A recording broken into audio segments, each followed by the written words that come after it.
Hi, Jennifer LaHaye here with part 2 of Beth Reusser's interview with why dyslexia is not a dirty word. So we're going to continue on. So Beth has kind of talked to us about the path that she's taken due to her son. And I just want to mention this too. Beth's background is not education. She graduated with a different degree, right? A different undergraduate degree. But she found herself going through the academic language program, and we were in class together, and that's how we became friends and got to know each other. And so now she is also a certified academic language therapy, which focuses on the structure of the written language, reading, spelling, writing, handwriting, the list goes on and on. Phonological awareness, history of the language. And she is also certified, and she can tutor students. And so she and her family in the last couple of years have moved down to Columbus, the Columbus area, and she has her own business called... my business is called Sensible Learning. And she has a Facebook page, Sensible Learning, and you can... It's exciting. You should like and follow it, and Yeah. just like me and so many others. So the reason why I brought that up was we like to call Beth the simulation queen, and she's going to talk a little bit about what the simulation is. And you can contact her through her Facebook page, Sensible Learning, and you can have her come out to your school district and have it simulate dyslexia and what it's like. It's a powerful tool for those of us who work with students with dyslexia, and whether it's teachers or parents. And so she's going to talk a little bit about that and why do you gravitate towards the simulation?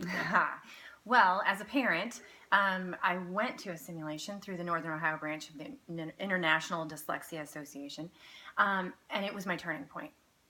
It was my turning point as a parent, and saying, holy cow, this is what my kid goes through every day. It was very emotional. It was very hard to swallow that. Not everybody is ready for that. It is a very emotional journey. It is something that helped me understand why the frustration and the chaos that is kind of needs to be unraveled with that. And I just want to say this, a lot of our students have trouble verbalizing what it feels like, and your son, I think, was younger at the time. Yeah. So, they might not be able to tell you exactly how they feel, and this is a good way to experience it. So the simulation that I do, I have a couple different, I have about 10 different pieces that I can run a simulation. We typically do about 4 different stations that people travel to throughout the room. And it's totally chaotic. It's totally chaotic.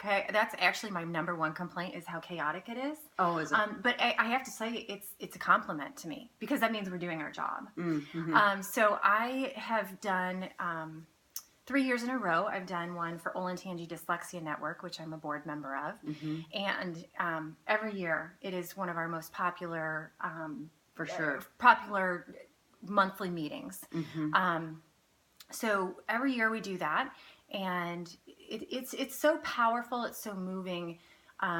It's not surprising to see parents or teachers very upset afterwards because they finally understand it. I had a teacher one time that came up to me and said, I get it now.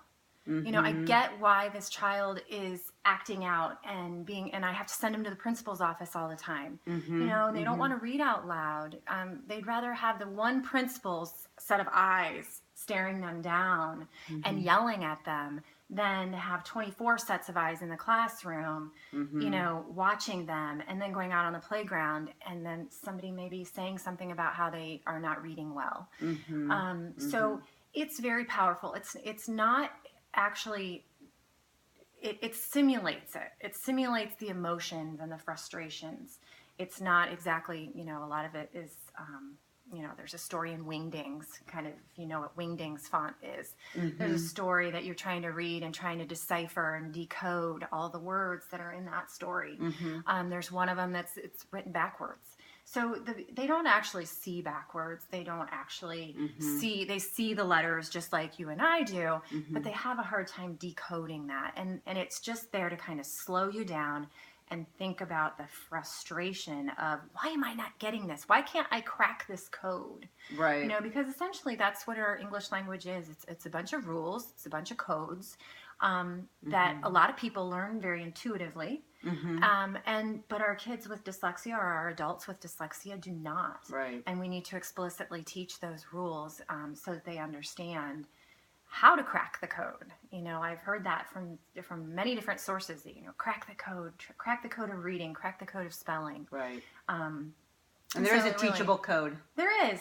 And, you know, code. English language, you may not think it makes sense, but it really does. If you know all the rules, it kind of does make sense. And you got to know where the word comes from, the etymology behind it, right. Because that kind of helps us out too. It does, the word origin. So can you just kind of give me just a run through of the topics? I think you mentioned reading and decoding. So what are some other areas of the simulation that would be covered? Handwriting. Definitely handwriting when you're writing with your non-dominant hand.